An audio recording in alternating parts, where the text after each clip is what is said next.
You know, there's a simple truth people often forget. Stop talking about your life. Sounds harsh, right?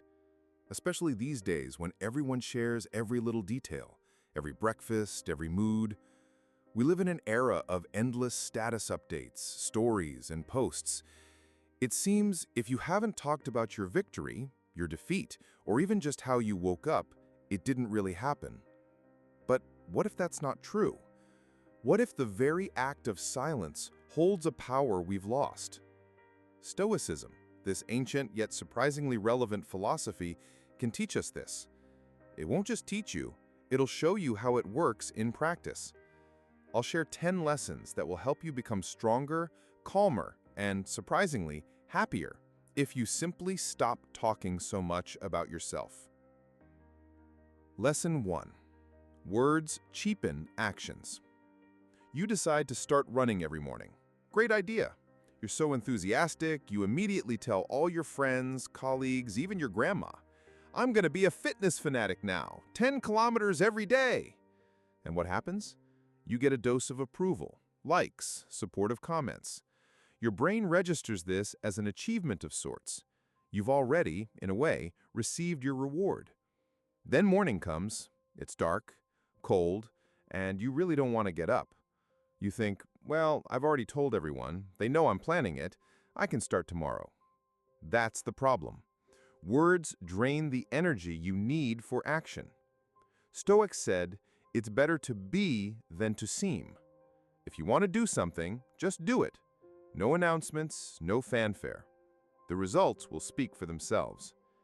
Remember in school how the top students often quietly went about their business while the struggling ones loudly proclaimed their ambitions?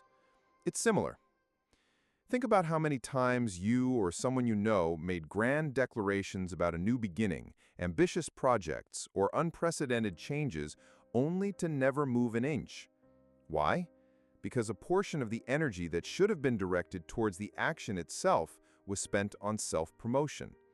It's like an athlete who constantly gives interviews about breaking a world record instead of putting in the grueling training. Noise creates the illusion of movement, but it isn't movement.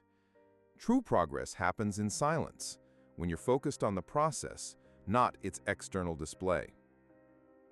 This doesn't mean you can't share the joy of your victories, but share what's already accomplished, not a promise. Otherwise, you risk deceiving yourself, mistaking words for deeds.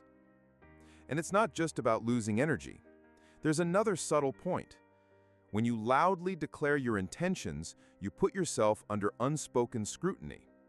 If you don't follow through on what you promised, it hurts your reputation, your self-respect. Every time you don't finish something after making grand announcements, you send a signal to yourself and others, "My words can't be trusted." Stoics, however, taught that a person of their word is a person of action. They didn't separate these concepts. Your words should reflect your actions, not precede them. Don't promise something you're not 100% sure about, and don't talk about what hasn't been done yet. This creates an inner integrity that is priceless. You become reliable, first and foremost to yourself, and only then to those around you. Imagine you want to quit smoking. You announce it to the world, then you slip up. How does that feel? Shame, guilt, disappointment? But what if you had just quietly quit? No one would know about your struggles, and you'd feel proud of your willpower. This doesn't mean you shouldn't seek support, but support is needed in actions, not just words. Lesson 2. Less talk, more clarity of thought. When you constantly talk about your plans, dreams, and problems, you invite other people into your head. They offer advice, ask questions, express doubts. All of this is noise. This noise pollutes your own thinking. You start to see your goals through other people's eyes. Stoics believed that a person's inner world is their fortress. Why let everyone in if it weakens the walls? If you need to solve a complex problem, you wouldn't discuss it with just anyone. You'd sit down, think, and concentrate. The same applies to life. If you constantly vocalize every thought, you deprive yourself of the opportunity to quietly, calmly, and deeply ponder it. Imagine you have a very valuable idea. You want to bring it to fruition. If you start telling everyone about it, it might be distorted, diluted by others' opinions, or even stolen. Sometimes it's better to keep your genius a secret until it matures. Think about how often, after sharing an idea, you later regretted it. Someone might have said it was foolish, and you lost faith. Someone might have simply stolen it and passed it off as their own. Or sometimes mere discussion threw you off balance, and you lost the initial spark. Stoics taught that clarity of mind requires inner silence. This silence doesn't mean isolation, but it does mean being selective about what you let into your mind. You choose who and what influences your thoughts. When you don't broadcast your internal dialogues, you preserve that space for yourself, for your growth, for forming truly strong, unwavering convictions. It's like how a builder constructs a house. They don't discuss every detail with every passerby. They just build following the plan, and only then do they show the finished result. Consider how much time we spend mentally rehearsing our stories. We replay in our minds how we'll describe a certain situation, which phrase to use to make an impression. This is also noise. This internal monologue, aimed at an external audience, distracts you from the core of the problem or task. Imagine you're trying to solve a complex puzzle, and someone next to you is constantly commenting on your actions, suggesting their own solutions. This doesn't help, it hinders. The same thing happens when you're constantly preparing to perform your life. You lose focus on the internal process, on the depth of your experiences and thoughts. Stoics strived for inner tranquility, ataraxia. And you can only achieve it if your inner world is free from unnecessary noise. Silence about your life helps with this.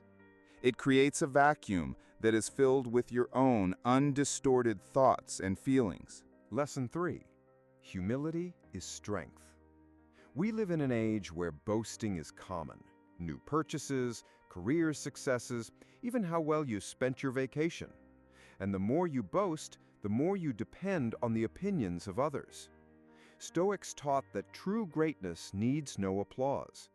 Marcus Aurelius, Roman emperor and philosopher, could have basked in glory, but he was known for his humility and restraint.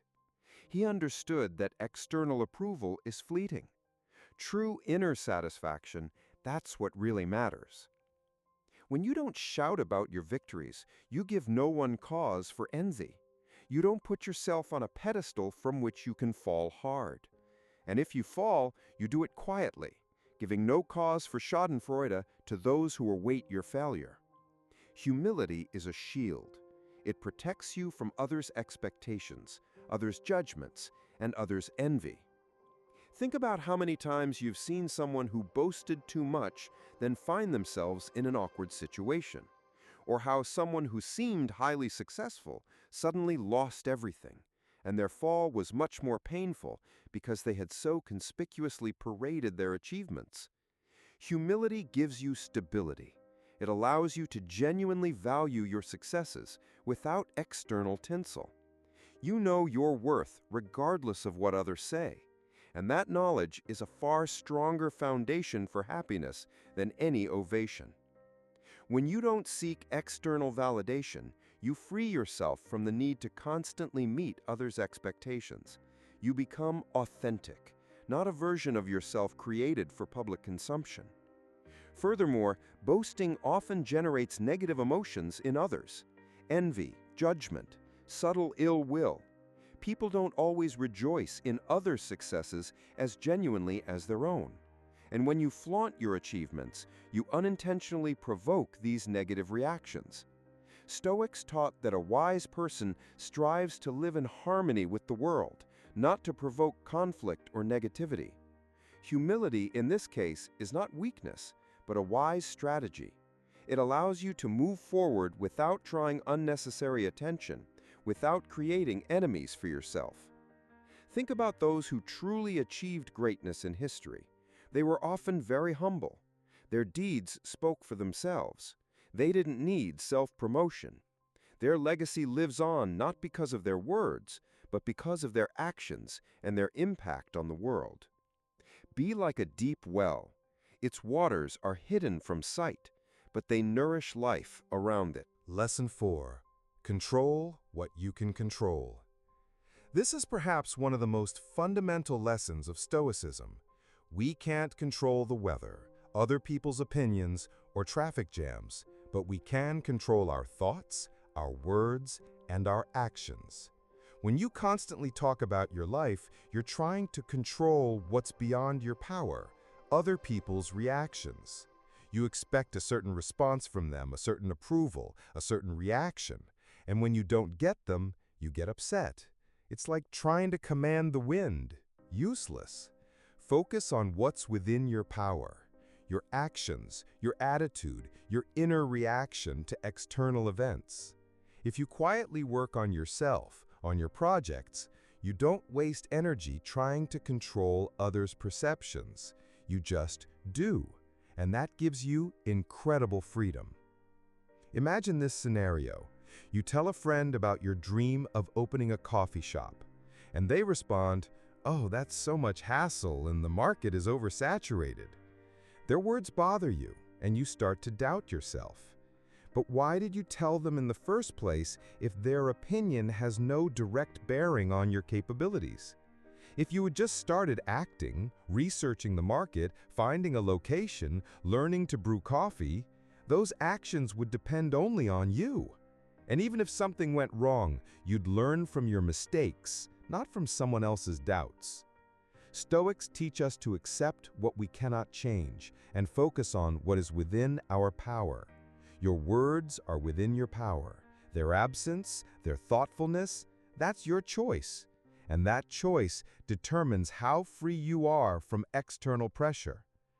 When you stop talking about your life, you stop giving others weapons against you. Every revelation, every story of yours is information that others can use, not always with malicious intent, but often simply due to misunderstanding, envy, or a desire to assert themselves. Why give cause for gossip, speculation, or misinterpretation? Stoics taught that a person should be self-sufficient and not depend on external circumstances, including others' opinions. If you keep your cards close to your chest, you preserve your inner strength. You don't give others the opportunity to influence your mood or your decisions. This isn't paranoia, it's reasonable foresight. You become more protected and less vulnerable to external influences. Your inner life becomes your inviolable space. Lesson 5. Live in the present moment. When you constantly talk about your life, you're either living in the past, recounting what has already happened, or in the future, describing your plans. Both pull you away from the present. Stoics said the only moment we have is now. The past can't be retrieved. The future hasn't arrived. When you're focused on telling a story, you're not living it. You miss the nuances. You don't feel the fullness of the moment. Imagine you're at a concert of your favorite band. If you constantly record videos and upload them to social media, you'll miss the atmosphere, the energy, the sound. You'll be watching the concert through your phone screen, not with your eyes. The same goes for life. Stop being a chronicler of your life. Become an active participant. How many times have you been at a party or meeting with friends, and instead of enjoying the company, you scrolled through your feed or thought about what to post about the event? Or, conversely, recounted old stories instead of creating new ones? Stoics believe that every moment is a gift, and it should be lived to the fullest. If you constantly think about how your life looks from the outside, how it sounds in your stories, you lose touch with its true experience. Enjoy your food when you eat. Listen to the person when they speak. Feel the wind when it blows. Live here and now. It's all you have. Sometimes we get so caught up in telling stories about our lives that we start living in those stories, not in reality. We create an idealized image of ourselves, our personal legend, and then try to conform to it instead of simply being ourselves. This leads to a dissonance between who you truly are and who you portray yourself to be. Stoics taught that one must be authentic, and authenticity is achieved not through constant self-description, but through self-knowledge and self-acceptance. When you stop talking about yourself, you give yourself the opportunity to simply be, without masks or pretense. You start to notice those details of your life that previously escaped your attention because you were busy forming an external image. In this silence, you gain a true understanding of yourself and the world. Lesson 6. Learn to listen. When you stop talking about yourself, you have more time and attention to listen to others. This isn't just politeness, it's a powerful tool for learning and understanding the world. Epictetus, another great Stoic, said, "We have 2 ears and 1 mouth, so that we can listen more and speak less." By listening, you learn something new, understand another's perspective, and develop empathy. You stop being the center of the universe in your own head and start seeing how the world around you works. This makes you wiser and your relationships with people deeper. When you're constantly talking about yourself, you miss the opportunity to learn something truly valuable from others. Think about how much you can learn by just letting someone speak their mind. They might tell you about their experiences, their mistakes, their discoveries. If you're constantly waiting for your turn to interject something about yourself, you deprive yourself of this opportunity. True communication isn't a monologue, it's a dialogue, and dialogue requires the ability to listen. Stoics valued wisdom, and it often comes not through one's own speeches, but through attentive perception of the world and people. Listening is an act of humility that paradoxically makes you stronger. When you truly listen, you show respect to the speaker. This builds trust and strengthens connections. People feel valued, that their opinion matters. And ultimately, this comes back to you in the form of higher quality relationships, deeper conversations, and more valuable knowledge. Imagine interacting with someone who constantly interrupts you to talk about themselves. After a while, you'd simply stop sharing with them. But if you listen attentively, ask clarifying questions, and show genuine interest, the person opens up to you, and you learn much more. Stoics understood that wisdom lies not in speaking a lot, but in speaking appropriately and listening carefully. Lesson 7. Discipline of speech is discipline of thought. If you don't control what you say, you don't control what you think. Chattering is often a sign of a chaotic mind. Stoics paid enormous attention to self-control. Control over speech is one of its most important forms. If you can refrain from recounting every step you take, every emotion you feel, you develop inner discipline. This discipline extends to your thoughts. You start to think more clearly, more purposefully. You become more self-aware. It's like training muscles. The more you practice restraint in speech, the stronger your inner core becomes.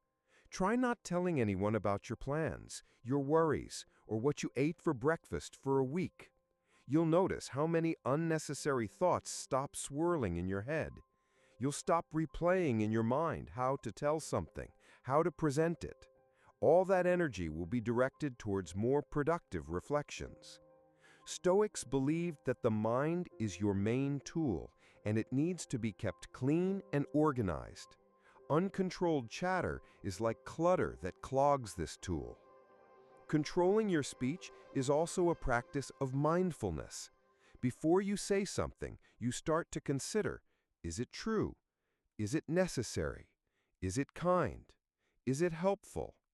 These questions, often attributed to Socrates, serve as an excellent filter for your words. If you apply this filter, you automatically stop talking idly. You start speaking only when you have something truly important to say. This makes your words more weighty, more meaningful, and those around you begin to treat your words with greater respect. They know you're not just chatting, but speaking thoughtfully. This discipline extends to your internal monologues as well. You begin to cut out unnecessary thoughts and useless worries. Your mind becomes calmer and more effective. Lesson 8. Less dependence on others' opinions. When you talk about yourself, you subconsciously seek validation and approval. You make your self-worth dependent on the reactions of others. This is a dangerous game. Other people's opinions are as changeable as the wind. Today they praise you, tomorrow they criticize you. Stoics taught us to be self-sufficient.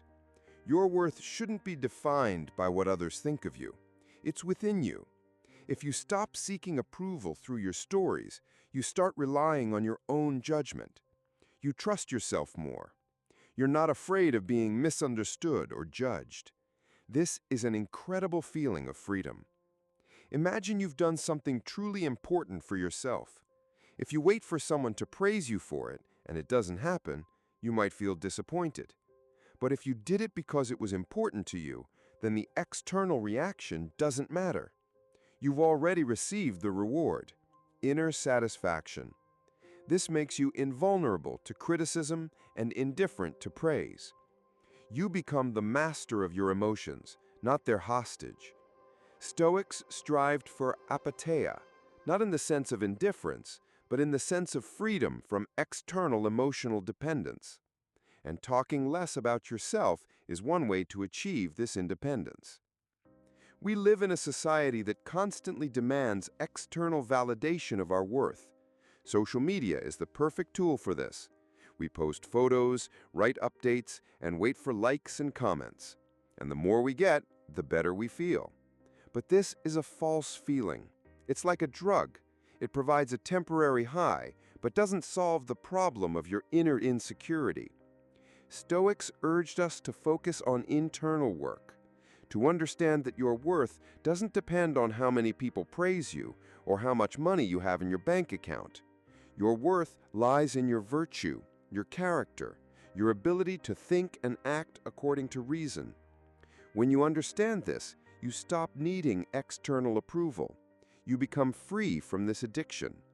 And this freedom is the key to true tranquility and happiness. Lesson 9. Act for the sake of action, not for glory. We often do things to gain praise and recognition. An athlete trains to win medals. An artist paints a picture to have it displayed in a gallery. But what if you do something simply because it's right, because it aligns with your principles, because it brings you inner satisfaction? Stoics taught that virtue is its own reward. If you help someone without expecting gratitude, it's far more valuable. If you work on a project because you believe in it, not because you want to boast about the result, your work will be of higher quality and more meaningful. Stop talking about your good deeds, about your achievements. Let them be your inner secret. This will make them purer and more sincere. Remember the stories of heroes who performed great deeds without seeking recognition. Their actions were motivated not by a desire for fame, but by an inner sense of duty or justice. Such actions leave the deepest mark. If you do something for external validation, you risk losing your sincerity. You become an actor on the stage of your life, constantly performing for the audience. But when you act for the sake of the activity itself, you become a true creator who enjoys the process itself, not just the anticipated outcome. This gives you a feeling of deep inner satisfaction that no amount of praise can provide. Consider how much deeper your experience becomes when you expect no external reward from it. When you help an elderly person cross the street, you do it not for praise, but because it's the right thing to do. And the feeling you get from it is far more valuable than any thanks. If you write music or paint, not for sales or exhibitions, but simply because you can't help but create, then your art becomes purer.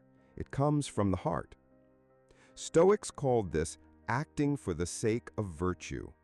This means You do the right things because they are right, not because they will bring you something from the outside. This frees you from the endless race for recognition and allows you to enjoy the process of life itself. Lesson 10. The Power of Silence. Sometimes silence is the loudest answer. Silence can express wisdom, serenity, and dignity. When you're not rushing to fill every pause with talk about yourself, you allow something greater to emerge. You give yourself the chance to think, to reflect. You give the other person a chance to speak. Silence is a space for growth, for insights, for true understanding. It allows you to be an observer, not just a participant. In a world where everyone is shouting about themselves, the one who is silent stands out. And their silence is often far more eloquent than 1,000 words. Think about the wisest people you know. Often they aren't the most talkative. They listen, they observe, and when they do speak, their words carry weight. Silence isn't emptiness, it's fullness. It's a time when you can truly understand your thoughts and feelings rather than just blurting them out. It's a space for intuition, for deep reflection. In today's world, with so much noise and constant information flow, the ability to be silent and to be content in that silence is almost a superpower. It allows you to find inner peace, to focus on what truly matters, and not to succumb to external distractions. Silence is your personal sanctuary where outsiders are not permitted. Silence gives you the opportunity to be alone with yourself, to truly feel your emotions rather than suppressing them with chatter. It allows you to process information coming from outside rather than just reacting reflexively to it. In silence, the deepest ideas are born, the most correct decisions are made.